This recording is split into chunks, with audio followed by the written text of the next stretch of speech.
کریم ونحن على ذلك لمن الشاهدين والشاكرين والحمد لله رب العالمين. قال الله تبارك وتعالى في كلامه المجيد ولله المثل الأعلى. صدق الله العظيم وبلغنا رسوله النبي الأمين الكريم ونحن على ذلك لمن الشاهدين والشاكرين والحمد لله رب العالمين. آپ تمام حضرات میرے ساتھ مل کر حضور سرور عالم، جان عالم، راحت عالم، رحمت عالم سرور کونین صلی اللہ علیہ وآلہ وسلم کی بارگاہ میں ہدیہ درود و سلام پیش کرنا ہے. شب جمعہ ہے اور اس مقدس رات میں درود پاک پڑھنے کی فضیلت یہ ہے کہ جمعۃ المبارک کے دن اور اس رات جو شخص درود پڑھتا ہے فرشتے اس کا درود نبی پاک صلی اللہ علیہ وسلم کی بارگاہ میں سونے اور چاندی کے تشتوں میں رکھ کر پیش کرتے ہیں. سبحان اللہ. اور اس طرح پیش کرتے ہیں کہ یا رسول اللہ فلاں بن فلاں نے فلاں جگہ سے آپ کے لیے درود پاک بھیجا ہے.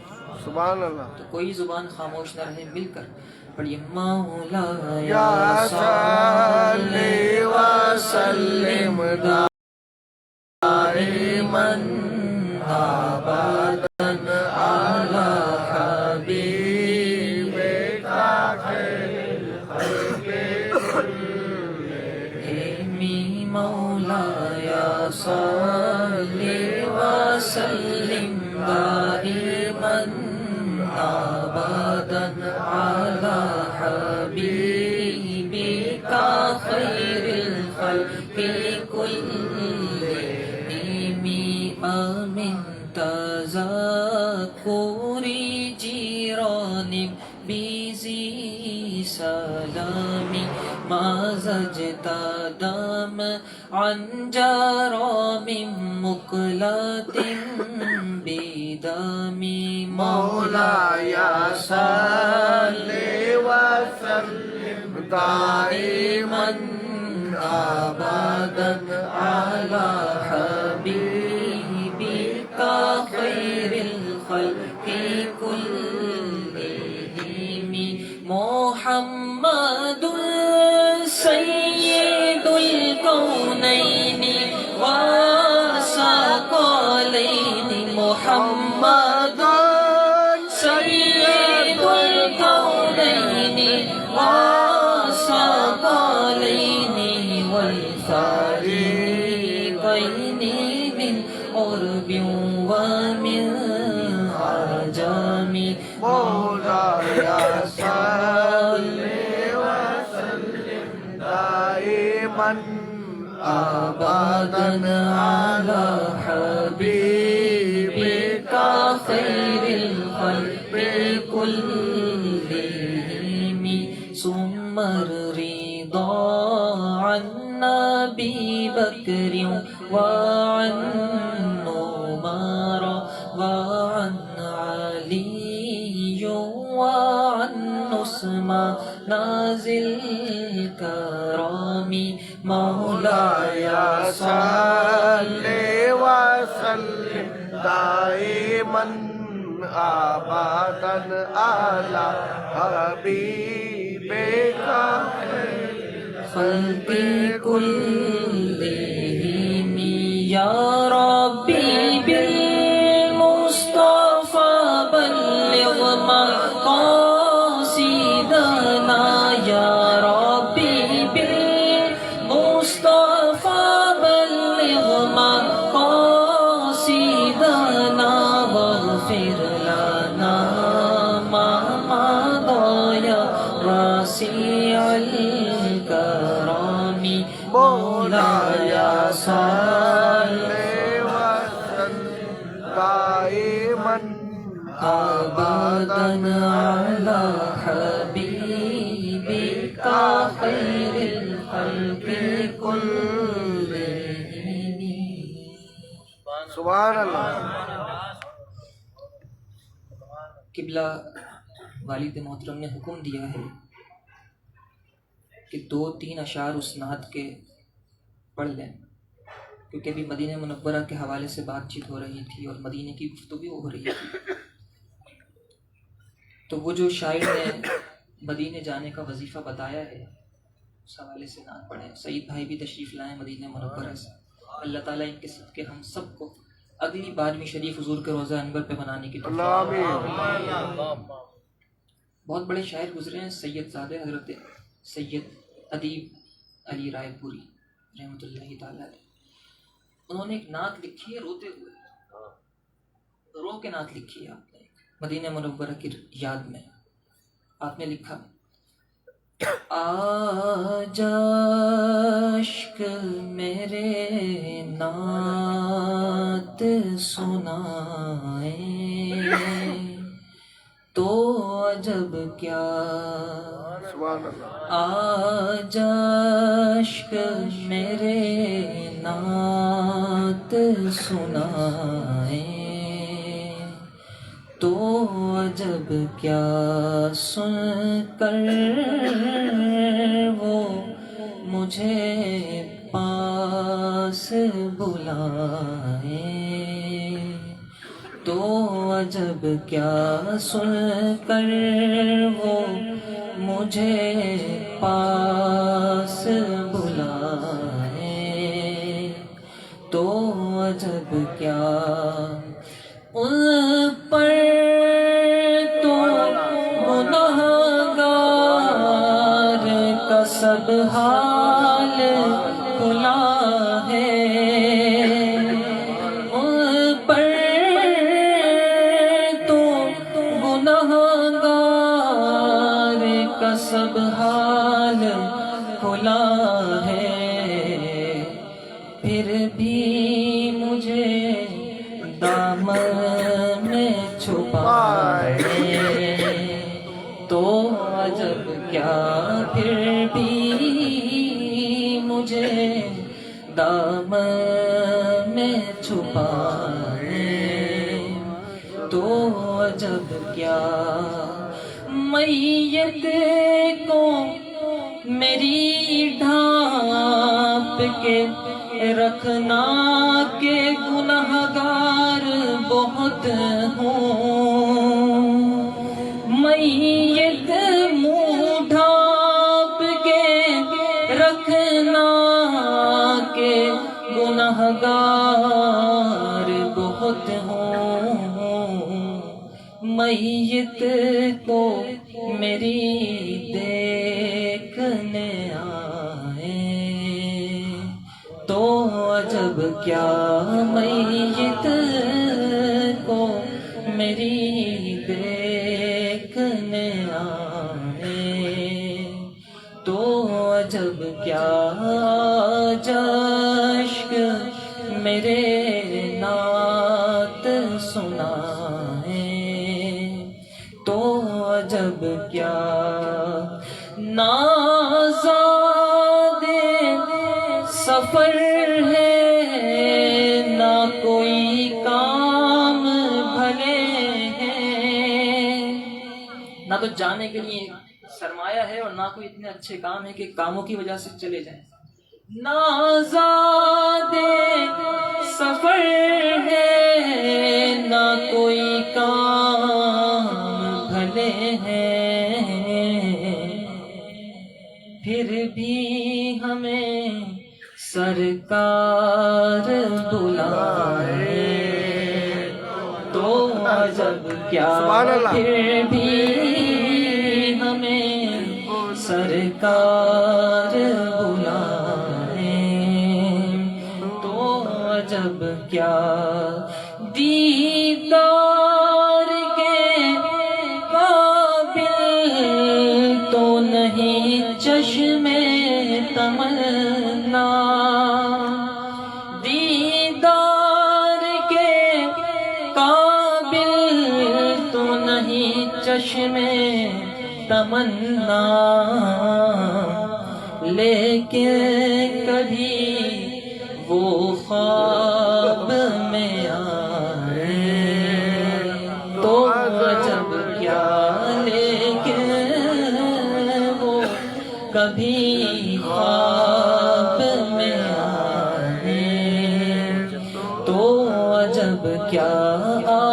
آج اشک میرے نعت سنائے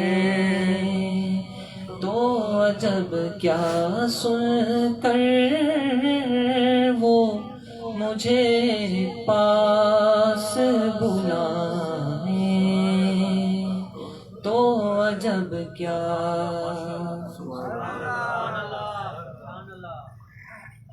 میلاد مصطفیٰ صلی اللہ علیہ وسلم اور سیدی غوث پاک کی 11ویں شریف، اس کے علاوہ ہمارے روکی بھائی کے والد مرحوم و مغفور جناب حاجی محمد عمر اور ان کی والدہ کے ایصال ثواب کے لیے یہ محفل منعقد کی گئی ہے. تو حضور نبی پاک صلی اللہ علیہ وسلم کی ولادت سے لے کر اور پھر نبی پاک صلی اللہ علیہ وسلم کا جو سیدی غوث پاک سے تعلق ہے، اس تعلق کو بیان کروں گا. اللہ تعالیٰ نے اپنے حبیب کو بے مثال پیدا فرمایا اور حضور کی نورانیت تو ہے ہی بے مثال. رب نے اپنے حبیب کی جسمانیت بھی بے مثال پیدا فرمایا، اپنے حبیب کا جسم مبارک بھی بے مثال پیدا فرمایا، بلکہ ایسا پیدا کیا کہ حضرت حسان بن ثابت رضی اللہ تعالیٰ عنہ کہتے ہیں وَأَجْمَلُ مِنْكَ لَمْ تَرَ قَطُّ عَيْنِي وَأَكْمَلُ مِنْكَ لَمْ تَلِدِ النِّسَاءُ خُلِقْتَ مُبَرَّأً مِنْ كُلِّ عَيْبٍ كَأَنَّكَ قَدْ خُلِقْتَ كَمَا تَشَاءُ. یا رسول اللہ، آپ سے زیادہ حسین و جمیل میری آنکھ نے دیکھا نہیں، اور کیوں دیکھتا؟ آپ سے زیادہ جمیل کسی ماں نے جنا ہی نہیں. خُلِقْتَ مُبَرَّأً مِنْ كُلِّ عَيْبٍ. یا رسول اللہ، آپ کو تمام عیبوں سے مبرہ و منزہ کر کے پاک کر کے پیدا کیا گیا تھا. کأنک قد خلقت کما تشاء، گویا کہ آپ کو ایسا بنایا جیسا آپ چاہتے تھے، جیسا چاہتے تھے ویسا بنایا. حضرت امام قسطلانی علیہ الرحمہ نے المواہب اللدنیہ کے اندر ایک روایت نقل فرمائی. آپ نے فرمایا جب رب ذوالجلال نے اپنے حبیب کے جسم مبارک کو بنانے کا ارادہ فرمایا، اپنے حبیب کے جسم کو بنانے کا ارادہ کیا، تو جبریل سے کہا جبریل جاؤ زمین پہ اترو اور زمین کے دل سے مٹی نکال کے لے آؤ. حبیب کا خمیر تیار کرنا ہے. جسم بنانے سے پہلے جو مٹی کو گوندا جاتا ہے، حبیب کا خمیر تیار کرنا ہے. اترو اور زمین کے دل سے مٹی لے کر آ جاؤ. جبریل امین اترے اور اس وقت جہاں حضور کا گنبد خضرا ہے، جہاں اس وقت نبی پاک صلی اللہ علیہ وسلم آرام فرمائے، وہاں سے مٹی لے کر آ گئے. ایک بات یاد رکھیں، علامہ قسطلانی علیہ الرحمہ نے آگے یہ بھی ذکر فرمایا ہے. آپ نے فرمایا انسان جس جگہ دفن ہوتا ہے اسی مٹی سے رب نے اس انسان کو پیدا بھی کیا. جب فرشتہ اس کا مٹی سے جسم بنانے کے لیے مٹی نکالتا ہے زمین سے، تو زمین عرض کرتی ہے اے اللہ تو نے میرا حصہ نکال دیا. تو زمین سے رب فرماتا ہے کہ زمین پریشان مت ہو، تجھ میں واپس لوٹا دیا جائے گا، تجھ میں واپس لوٹایا جائے گا. اسی لیے واپس زمین میں دفنایا جاتا ہے. تو اس وقت جہاں حضور کا روضہ انور ہے، وہاں سے جبریل امین نے مٹی نکالی اور رب کی بارگاہ میں پہنچ گئے. یعنی وہ مقام جہاں اس وقت گنبد خضرا ہے، رب نے فرمایا تھا جبریل زمین کے دل سے مٹی نکال لی، اور جبریل نے اس مقام سے مٹی نکالی جہاں گنبد خضرا ہے. معلوم ہوا گنبد خضرا زمین کا دل ہے، زمین کا دل ہے. ہماری کیلکولیشن آرکیٹیکچرز کی غلط ہو سکتی ہے، یہاں سے وہاں ہو سکتی ہے بنیادیں، لیکن جبریل امین نے تو دل سے ہی نکالی ہوگی نا. جبریل نے دل سے نکالی ہوگی. وہ مقام جہاں اس وقت گنبد خضرا ہے وہ زمین کا دل، مٹی نکال کر دے گی. اور نبی پاک صلی اللہ علیہ وسلم کو زمین کے دل سے پیدا فرمایا. شاید ابھی یہ بات سمجھ میں نہیں آئی مکمل طور پہ کہ حضور دل ہے اس کائنات، اس پوری کائنات کا دل ہے نبی پاک صلی اللہ علیہ وسلم. اس کی ایک اور مثال آپ کو دوں. حضور نبی پاک صلی اللہ علیہ وسلم حضور تشریف لے کر گئے معراج پر، شب اسرا کے دولہا بنے حضور معراج پر تشریف لے کر گئے، اور پھر جبریل نے آگے اٹھایا. پہلے آسمان پر پہنچے، پھر دوسرے پر پہنچے، پھر تیسرے پر پہنچے، پھر چوتھے پر پہنچے، 7 آسمان طے کیے، پھر سدرۃ المنتہا پہنچے، پھر کعبہ قوسین یا عظمہ کے مقام پر پہنچے. اور پہلے آسمان سے دوسرے آسمان تک کا جو فاصلہ ہے وہ 500 سال کی مسافت کا ہے. اور یہ تمام فاصلے طے کر دیں 3500 سال کی مسافت، تو یہ 7 آسمان ہو گئے، پھر نہ جانے سدرۃ المنتہا کتنا آگے، پھر نہ جانے کعبہ قوسین کا مقام کتنا آگے، یہ تمام مقامات طے کیے۔ لیکن نبی پاک صلی اللہ علیہ وسلم جب باپر تشریف لائے زمین پر، تو حضور جس بستر سے اٹھ کر گئے تھے اس بستر کی گرمائش اب بھی باقی تھی۔ جب نبی پاک صلی اللہ علیہ وسلم تشریف لے کر گئے تھے تو حضور کا امامہ ایک ٹہنی سے ٹکرایا، ٹہنی ہلنے لگی، حضور یہ تمام مراحل طے کر کے واپس آئے، زمین وہ ٹہنی اب بھی ہل رہی ہے، دروازہ جو بند کیا تھا اس کی کنڈی ہل رہی تھی۔ کتنی دیر لگتی ہے کنڈی کو ساکت ہونے میں؟ چند سیکنڈ لگتے ہیں مشکل سے۔ حضور وہاں پر تشریف لائے تو وہ کنڈی اب بھی ہل رہی تھی۔ کیوں ہل رہی تھی؟ زمین کا دل چلا گیا، زمین کا دل اور آسان کر لیں اس کو، یہ میری ہاتھ میں گھڑی ہے اور ابھی تقریباً 11:25 کچھ ہونے کو ہے۔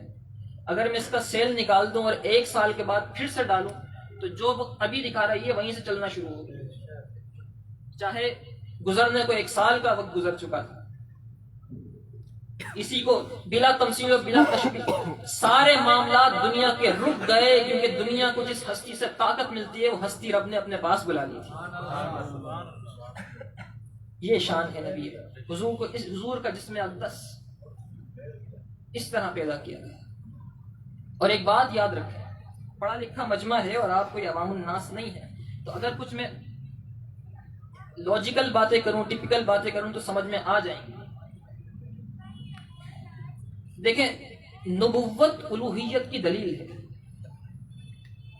نبوت الوہیت کی دلیل ہے۔ نبوت الوہیت کی دلیل کیسے؟ اللہ کو کسی نے دیکھا نہیں، یؤمنون بالغیب، ایمان والے بن دیکھے ایمان رکھتے ہیں، اللہ کو کسی نے دیکھا نہیں۔ نبی کو دیکھا، نبی سے سنا کہ رب ہے اور رب ایک ہے، تو رب نبی کو دیکھ کر رب کو ایک ہونا مان لیا، یعنی نبوت الوہیت کی دلیل ہے۔ اسی طریقے سے ولایت نبوت کی دلیل ہے، ولایت نبوت کی دلیل ہے۔ نبی کو نہیں دیکھا، اب اتنے سالوں کے بعد نبی کو نہیں دیکھا، کسی کو حضور اپنا دیدار کرائے وہ شان والا مرتبے والا ہے، لیکن ہم ولیوں کو سنتے آئے ہیں، ان کی کرامتیں اب بھی دیکھتے آئے ہیں، اسلام کی حقانیت پر یقین ہے۔ کیوں؟ کیونکہ ولایت نبوت کی دلیل ہے اور نبوت الوہیت کی دلیل ہے۔ اتنا سمجھ میں آ چکا ہو، اب کچھ اور آگے چلیں۔ یہ بات یاد رکھیے کہ نبی رب کی شان ہوتا ہے،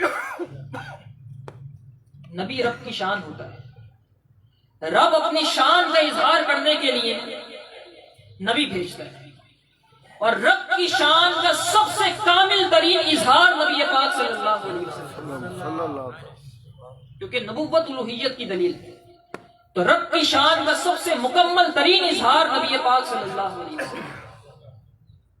ایسے ہی ولی نبی کی شان ہوتا ہے، ولی اپنے نبی کی شان ہوتا ہے۔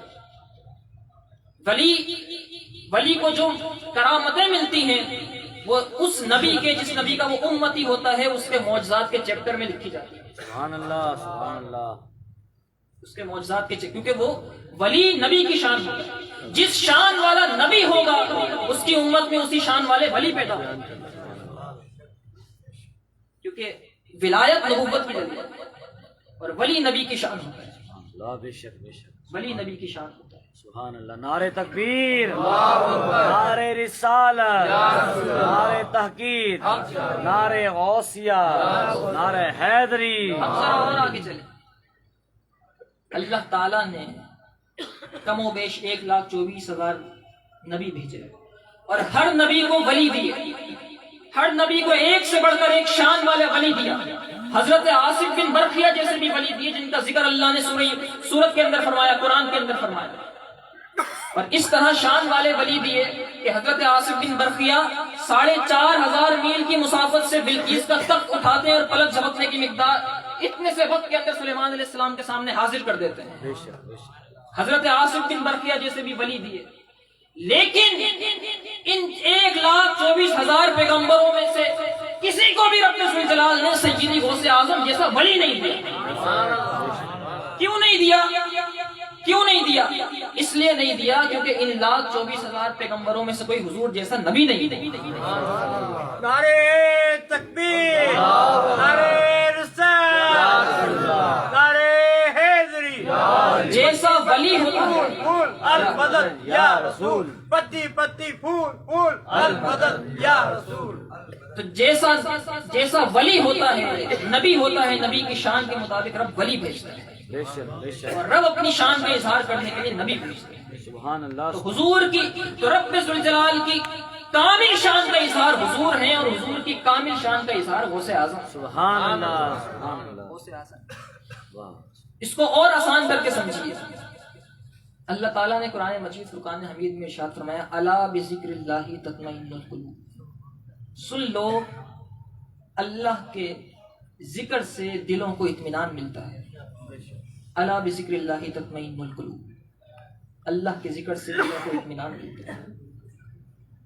حضرت فقیہ ابو لیث سمرقندی علیہ رحمہ سے کسی نے پوچھا یہ ذکر اللہ سے مراد کیا ہے؟ بذکر اللہ جو اللہ نے قرآن میں فرمایا کہ اللہ کے ذکر سے اطمینان ملتا ہے، تو اللہ کا ذکر ہے کیا؟ کہ قرآن پڑھنا اللہ کا ذکر ہے، نماز پڑھنا اللہ کا ذکر ہے، محفل بلاد سجانا اللہ کا ذکر ہے، اللہ کا ذکر ہے کیا؟ تو فقیہ ابو لیث سمرقندی علیہ رحمہ فرماتے ہیں اللہ کا ذکر رسول اللہ ہے. الا بذکر اللہ تطمئن القلوب کی تفسیر یہ بنے کہ سنو، رسول اللہ سے دلوں کو اطمینان ملتا ہے. الا بذکر اللہ تطمئن. نمازیں پڑھتے ہیں، سورہ فاتحہ پڑھتے ہیں روزانہ، نہ جانے کتنی مرتبہ سورہ فاتحہ پڑھتے ہیں، اور ہر مرتبہ پڑھتے ہیں اہدنا الصراط المستقیم، ہمیں سیدھا راستہ دکھا، اے ہمارے رب ہمیں سیدھا راستہ دکھا. حضرت عبداللہ ابن عباس سے کسی نے پوچھا صراط المستقیم سے مراد کیا ہے؟ صراط مستقیم ہے کیا؟ تو حضرت عبداللہ ابن عباس فرماتے ہیں صراط مستقیم رسول اللہ کا نام ہے. سبحان اللہ. اہدنا الصراط المستقیم سے مراد یہ ہے کہ اے اللہ ہمیں اپنے حبیب کا راستہ دکھا. صراط مستقیم رسول اللہ. ایک اور مقام پہ اللہ نے فرمایا وَاعْتَصِمُوا بِحَبْلِ اللَّهِ جَمِيعًا، اللہ کی رسی کو مضبوطی سے تھام لو. حبل اللہ سے مراد اللہ کی رسی ہے. حضرت عبداللہ ابن عباس سے کسی نے پوچھا اللہ کی رسی ہے کیا جس کو مضبوطی سے تھامنا ہے؟ آپ نے فرمایا تمہیں نہیں پتا اللہ کی رسی کیا ہے؟ اللہ کی رسی خود رسول اللہ ہے. سبحان اللہ. یعنی رسول اللہ کی ذات کو مضبوطی سے تھام لو، بھٹکنے سے بچ جاؤ. تو معلوم ہوا ذکر اللہ بھی رسول اللہ ہے، روح اللہ بھی رسول اللہ ہے، وجہ اللہ بھی رسول اللہ ہے، نعمت اللہ بھی رسول اللہ ہے، معرفت اللہ بھی رسول اللہ ہے. تو پھر یہ سب کیا ہے؟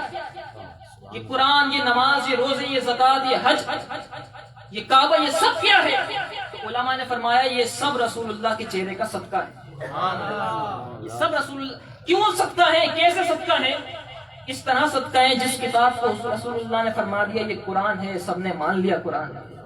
جبریل کو اترتے کس نے دیکھا تھا؟ کس نے وحی کو آتے دیکھا؟ کس نے قرآن کے الفاظ اترتے دیکھے؟ کس نے ان معانی کو پڑھتے دیکھا؟ کسی نے نہیں دیکھا. صحابہ نے بھی نہیں دیکھا وحی اترتی تھی کس طرح اترا کرتی تھی. بس رسول اللہ نے فرمایا یہ جو اتر رہا ہے قرآن ہے، یہ جو کتاب ہے یہ قرآن ہے. سب نے کہا آمنا ھذا القرآن، ہم ایمان لائے یہ قرآن. بے شک بے شک. حضور کی اداؤں پر ایمان لانے کا نام ایمان. بے شک. کس کو پتا تھا کہ کعبۃ اللہ قبلہ ہے؟ نہ جانے کتنی عمارتیں تھی حرم کے اندر، نہ جانے کتنی عمارتیں تھی مکے کے اندر. رسول اللہ نے فرمایا یہ کعبہ ہے، اس کی طرف منہ کر کے نمازیں پڑھنا شروع کر دو. سب نے وہی منہ کر کے نمازیں پڑھنا شروع کر دو، کیونکہ روح اللہ رسول اللہ، حبل اللہ رسول اللہ ہے، ذکر اللہ رسول اللہ. یہ رسول اللہ کی شان ہے. آپ داخل ہوئے فتح مکہ فرمایا آپ نے، اور کعبۃ اللہ میں داخل ہوئے، کم و بیش 360 بت تھے. رسول اللہ نے فرمایا ان سارے بتوں کو گرا دو، یہ پتھر ہیں، ان پتھروں کو گرا دو. اسلام پتھروں کو گرانے آیا. وہ سب پتھر گرا دیے گئے. پھر حضور نے فرمایا یہ پتھر جو باہر لگا ہے اسے چومنا شروع کر دو. جس پتھر کو حضور گرانے کا کہہ دے وہ گرا دیا جائے، جسے چومنے کا کہہ دے وہ برکت والا ہو جایا کرتا ہے. تو سارا نظام، سارا ایمان حضور کی ذات ہے، سارا ایمان حضور کی ذات ہے. ذکر اللہ رسول اللہ ہے، وجہ اللہ رسول اللہ، معرفت اللہ رسول اللہ. اور پھر وہ جو لوگ کہتے ہیں جو لوگ کہتے ہیں تم کیا میلاد کی محفلیں کرتے رہتے ہو، کیا محفل سجاتے رہتے ہو، کیا رسول اللہ کی بار بار نعتیں پڑھتے رہتے ہو، نماز پڑھ لو، نوافل پڑھ لو، تو ہم ان سے کہتے ہیں ارے بابا کچھ اور نہیں کرتے، رب کی شان کا اظہار کرتے ہیں، کیونکہ رسول اللہ رب کی شان ہے، رب کی شان بیان کرتے ہیں۔ اور پھر آگے چلیں، ولی اپنے نبی کی شان ہوتا ہے، جیسا نبی ہوتا ہے، جس شان والا نبی ہوتا ہے، رب اس شان والا ولی عطا فرماتا ہے۔ سیدی غوث پاک کی شان کیا ہے؟ سیدی غوث پاک اور رسول اللہ صلی اللہ علیہ وسلم کے درمیان جو مماثلت جو رب نے عطا فرمائی، امام اہل سنت نے تو یہاں تک لکھا وَرَفَعْنَا لَكَ ذِكْرَكَ کا ہے سایہ تجھ پر۔ سبحان اللہ۔ وَرَفَعْنَا لَكَ ذِكْرَكَ آیت نازل ہوئی ہے رسول اللہ کے لیے۔ امام اہل سنت نے فرمایا وَرَفَعْنَا لَكَ ذِكْرَكَ کا ہے سایہ تجھ پر، ذکر اونچا ہے تیرا، بول ہے بالا تیرا۔ سبحان اللہ۔ نعرہ تکبیر، نعرہ رسالت، نعرہ حیدری، نعرہ غوثیہ، علماء اہل سنت۔ یہ محفل ہے، سبحان اللہ، سبحان اللہ۔ ایک محفل عالم ارواح میں رب ذوالجلال نے منعقد کر دی، بے شک، بے شک، بے شک۔ اور وہ محفل تھی میثاق کی، میثاق انبیاء کی محفل تھی، انبیاء کرام سے وعدہ لینے کی محفل تھی۔ اللہ تعالیٰ نے قرآن پاک میں ارشاد فرمایا وَإِذْ أَخَذَ اللَّهُ مِيثَاقَ النَّبِيِّينَ، اور جب اللہ تعالیٰ نے نبیوں سے پختہ وعدہ لیا، لَمَا آتَيْتُكُم مِّن كِتَابٍ وَحِكْمَةٍ، جب میں تمہیں کتاب اور حکمت عطا کر دوں، نبیوں سے کہا، ثُمَّ جَاءَكُمْ رَسُولٌ مُصَدِّقٌ لِمَا مَعَكُمْ، پھر سب سے آخر میں ایک رسول آئیں گے جو تم سب کی تصدیق کریں گے، لَتُؤْمِنُنَّ بِهِ وَلَتَنْصُرُنَّهُ، تم سب نے ان پر ایمان بھی لانا ہے، ان کی مدد بھی کرنی ہے۔ یہ رسول اللہ صلی اللہ علیہ وسلم کی نبوت پر ایمان لانے کا وعدہ رب ذوالجلال انبیاء سے فرما رہا ہے عالم ارواح کے اندر۔ تمام انبیاء کرام نے اپنی گردنیں جھکا دی اور سب نے وعدہ لیا کہ ہاں جب نبی آئیں گے ہم ان پر ایمان لائیں گے، ان کی مدد کریں گے۔ اب عالم ارواح کا رب ہے اور انبیاء ہے تو کوئی گواہ بھی ہونا چاہیے، تو رب نے فرمایا فَاشْهَدُوا وَأَنَا مَعَكُم مِّنَ الشَّاهِدِينَ، تم سب گواہ ہو جاؤ اور میں بھی تمہارے ساتھ گواہ ہوں۔ رب اپنی شان پر خود گواہ بن جائے گا، رسول اللہ شان ہے نا، رب کی شان ہے، رب اپنی شان پہ گواہ بن گئے۔ کسی اور نبی کے لیے اللہ تعالیٰ نے انبیاء کرام کی یوں گردنیں نہیں جھکلوائی تھی، یوں اس طرح وعدہ نہیں لیا تھا کسی اور نبی سے، کسی اور نبی کی نبوت کے اظہار کے لیے اس طرح وعدہ نہیں لیا۔ جب رسول اللہ کی نبوت کی بات آئی تو رب ذوالجلال نے تمام انبیاء سے وعدہ لیا کہ تم سب نے ان کی نبوت پر ایمان لانا ہے۔ اب یہیں سے مماثلت دیکھیے سیدی غوث پاک کی، بہت سارے ولی گزرے لیکن کسی اور کی ولایت کا وعدہ نہیں لیا۔ رب ذوالجلال نے جب سیدی غوث پاک کی ولایت کا وقت آیا تو رب ذوالجلال نے حکم فرمایا اے غوث اعظم، اے عبد القادر جیلانی، اعلان کرو قدمی حاضی علی رقبت کل ولی اللہ، میرا یہ قدم تمام ولیوں کی گردنوں پر ہے۔ سیدی غوث پاک نے اپنی ولایت کا اعلان کیا، تمام ولیوں نے گردنیں جھکائیں۔ وہاں انبیاء کی ولایت کا وعدہ لیا، وہاں انبیاء نے گردنیں جھکا دی، یہاں ولیوں سے ولایت کا وعدہ لیا گیا، یہاں ولیوں نے گردنیں جھکائی۔ وَرَفَعْنَا لَكَ ذِكْرَكَ کا ہے سایہ تجھ پر، اور کس طرح گردنیں جھکائیں ولیوں نے؟ حضرت خواجہ معین الدین چشتی رحمۃ اللہ تعالی علیہ، سب نے نام تو سنا ہے نا، الحمدللہ، سبحان اللہ۔ حضرت خواجہ معین الدین چشتی رحمۃ اللہ سلطان الہند ہیں، بے شک، ہندوستان کے سلطان ہیں، اور آپ کو سلطان الہند بنانے والے غوث اعظم ہیں، سبحان اللہ۔ ہند کی سلطنت دینے والے غوث اعظم ہیں۔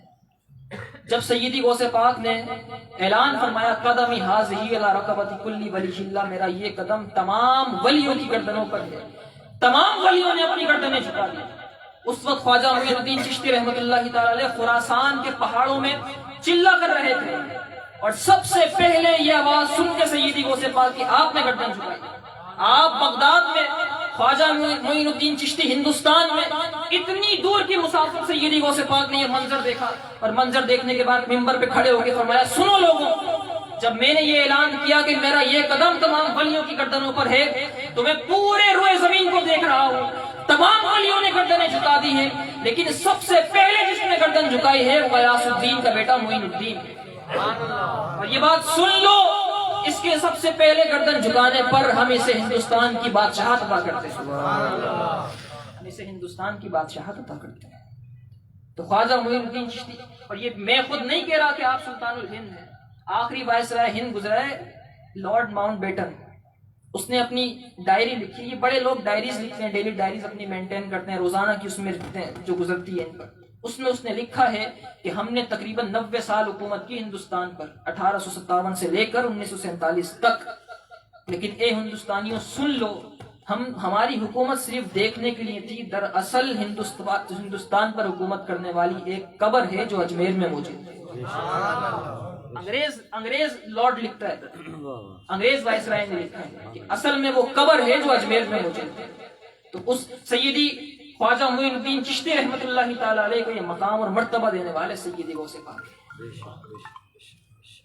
پھر اور آگے چلیے، اللہ تعالیٰ نے نبی پاک صلی اللہ علیہ وسلم کو تمام انبیاء کو جتنے معجزات دیے وہ سارے کے سارے اکیلے رسول اللہ کو دے دیے، کیونکہ سب سے بڑی شان ہے رب ذوالجلال کی۔ تو معجزات کی کثرت رسول اللہ کو عطا کی گئی، اور ولایت میں سیدی غوث پاک رسول اللہ کی شان کا مظہر عتم ہے، تو ولیوں میں سب سے زیادہ کرامتیں سیدی غوث پاک کو عطا کی گئی۔ سب سے زیادہ امتی رب ذوالجلال نے اپنے حبیب کو دی۔ مسلم شریف کی حدیث حضور نے فرمایا اہل جنت کی 120 صفیں ہوں گی، جس میں سے 80 صفیں میرے امتیوں کی ہوں گی۔ 120 صفوں میں سے کم و بیش 1,24,000 انبیاء کی جو امتی ہوں گے وہ سارے 40 صفوں میں آ جائیں گے، اور میری امت کی جو صفیں ہوں گی، اکیلی میری امت کی صف 80 صفوں میں میرے امتی ہوں گے۔ تو مریدین کی کثرت، تو امتیوں کی کثرت اللہ تعالیٰ نے اپنے حبیب کو دی، اور مریدین کی کثرت اللہ تعالیٰ نے سیدی غوث پاک کو عطا فرمائی۔ یہ شان ہے، یہ مماثلت ہے، ورفعنا لک ذکرک۔ اور آخر میں سب سے اہم بات، یہ تو ان کا مقام اور مرتبہ تو بڑا عرفہ و اعلیٰ ہے، لیکن اصل ان کی تعلیمات ہیں جن پر عمل کرنا ہے۔ سیدی غوث پاک رضی اللہ تعالیٰ عنہ کا جب وقت وصال قریب آیا تو آپ کے شہزادے آپ کے ارد گرد جمع ہو گئے، آپ کے بیٹے آپ کے ارد گرد جمع ہو گئے، اور کہنے لگے ابا حضور کوئی وصیت کرتے جائیں، کوئی ایسی وصیت کر دیں کہ ہمارے زندگی میں کام آ جائے۔ یوں تو آپ نے بہت سکھایا، لیکن آخر میں ایسی وصیت کر جائیں جو پوری زندگی کا خلاصہ ہو۔ تو سیدی غوث پاک نے فرمایا ایک جملہ ہے جو وصیت کر کے جا رہا ہوں، وہ یہ ہے کہ شریعت کے ظاہری احکامات پر سختی سے کاربند رہنا، اور اپنی ولایت کی بنیادیں تقوی پہ رکھنا، اپنی ولایت کی بنیادیں تقوی پہ رکھنا۔ آج ایک عجیب ماحول ہے، لوگ جس کے ہاتھ میں جتنی زیادہ انگوٹھیاں ہیں، جس کے گلے میں جتنی موٹی مالا ہے، جو بالکل نماز نہیں پڑھتا، بالکل نہاتا ہی نہیں ہے، گندے سندے کپڑوں میں کسی درگاہ پہ بیٹھ جائے سب سے بڑا ولی ہم اسے سمجھتے ہیں۔ سیدی غوث پاک نے فرمایا شریعت کے ظاہری احکامات پر کاربند رہنا، اور اپنی ولایت کی بنیادیں تقوی پر رکھنا۔ شریعت کی حدود سے نکل کر کوئی ولی نہیں بن سکتا۔ جب حضور غوث پاک رضی اللہ تعالیٰ عنہ کو وہ مقام ملا غوث اعظم کا، تو شیطان آپ کے پاس آیا اور آ کر کہنے لگا اے عبد القادر جیلانی مبارک ہو، تمہیں غوث اعظم بنا دیا گیا ہے۔ اب سنو، شیطان انسانی لباس میں آیا تھا اور بڑا پیر بن کے آیا تھا، اس طرح کا لباس پہن کر آیا، اور کہنے لگا اے عبد القادر جیلانی سنو، تم سے اب نماز معاف کر دی گئی، اب تم تو غوث اعظم بن چکے ہو، تمہیں نمازوں کی اب ضرورت نہیں، تمہارے مریدین پڑھیں گے، ثواب تمہیں ملے گا، تمہیں نماز پڑھنے کی۔ تو سیدی غوث پاک نے فرمایا مجھ سے نماز کیسے معاف ہو سکتی ہے جب صدیق اکبر سے معاف نہیں ہوئی؟ مجھ سے معاف کیسے ہو سکتی ہے؟ یہاں کتنے سارے لوگ ایسے ہیں، میں نے خود دیکھا ایسے لوگوں کو جو کہتے ہیں ہماری نماز مدینہ میں ہوتی ہے، ہم یہاں پہ نماز نہیں پڑھتے۔ آپ نے فرمایا مجھ سے نماز کیسے معاف ہو سکتی ہے جب صدیق اکبر پہ معاف نہیں ہوئی؟ تو شیطان کہنے لگا اے عبد القادر جیلانی مبارک ہو، مبارک ہو، میں نے اس طرح جھانسا دے کر نہ جانے کتنے ولیوں کو پھسلا دیا تھا، لیکن مبارک ہو تمہیں تمہارے علم نے بچا لیا۔ تو سیدی غوث پاک فرماتے مجھے لگتا ہے تو شیطان ہے، مجھے میرے علم نے نہیں بچایا، رب کے فضل نے بچایا، رب کے فضل نے بچایا۔ تو شریعت کے ظاہری احکامات کی پابندی کرنا یہ سیدی غوث پاک کی وصیت ہے کہ میرے مریدین شریعت کے ظاہری احکامات پر عمل کرتے رہیں، حقوق اللہ بھی ادا کریں، حقوق العباد بھی ادا کریں، اور حقوق اللہ سے بڑھ کر مقام حقوق العباد کی ادا کرنے کا. حقوق اللہ تو رب چاہے تو معاف کر دے. نماز کسی نے چھوڑ دی خدا را خواستہ اور دنیا سے یوں ہی چلا گیا, ہو سکتا ہے رب معاف کر دے, لیکن حقوق العباد کا مسئلہ اتنا سخت ہے کہ جب تک بندہ معاف نہیں کرے گا رب معاف نہیں کرے گا. جتنی چاہے بندہ محفلیں سجا لے, جتنا درود پاک پڑھ لے, والدین کا فرما بردار نہیں ہے اگر تو جنت نہیں مل سکتی, کیونکہ نبی پاک صلی اللہ علیہ وسلم نے جنت رکھی ماں کے قدموں تلے. رسول اللہ صلی اللہ علیہ وسلم نے فرمایا کہ جس کا باپ راضی ہے اس کا رب راضی ہے, اور جس سے اس کا باپ ناراض ہے اس سے اس کا رب ناراض ہے. یہاں تو نہ جانے کیا چل رہا ہے, چاہے جتنی نمازیں پڑھ لیں لیکن اگر والدین راضی نہیں ہیں, بہن بھائی راضی نہیں ہیں, آپس میں محبت اگر نہیں ہے بہن بھائیوں کے درمیان, تو پھر ایسی عبادتیں رب ذوالجلال کو ایسی عبادتوں کی ضرورت نہیں ہے. سیدی غوث پاک سے کسی نے پوچھا محبت کسے کہتے ہیں, محبت کیا ہے؟ اگر کوئی انسان کسی سے محبت کرے تو محبت کا مطلب کیا ہے؟ سیدی غوث پاک نے فرمایا محبت کا مطلب یہ ہے کہ انسان اپنے بھائی کے ساتھ مخلص ہو جائے, مخلص ہو جائے. مخلص ہونا محبت. اب دیکھ لیں جو انسان جس سے مخلص ہے سمجھ لیے اس سے محبت کرتا ہے. ظاہری قدم چھونے کا نام محبت نہیں ہے, جھک جھک کے چلنے کا نام محبت نہیں ہے, پیچھے چلنے کا نام محبت نہیں ہے. اگر دل میں اخلاص نہیں ہے تو محبت بھی نہیں ہے. یہ سیدی غوث پاک کی تعلیمات ہیں. اللہ تعالیٰ ہمیں سیدی غوث پاک کا فیض عطا فرمائے اور آپ کے مریدوں میں ہمارا خاتمہ فرمائے. وہی دعا جو سیدی غوث پاک نے کی تھی, قادری کر قادری رکھ قادریوں میں اٹھا, قادری کر قادری رکھ قادریوں میں اٹھا, قدر عبد القادر قدرت نما کے واسطے. وآخر الدعوایا الحمدللہ رب العالمین.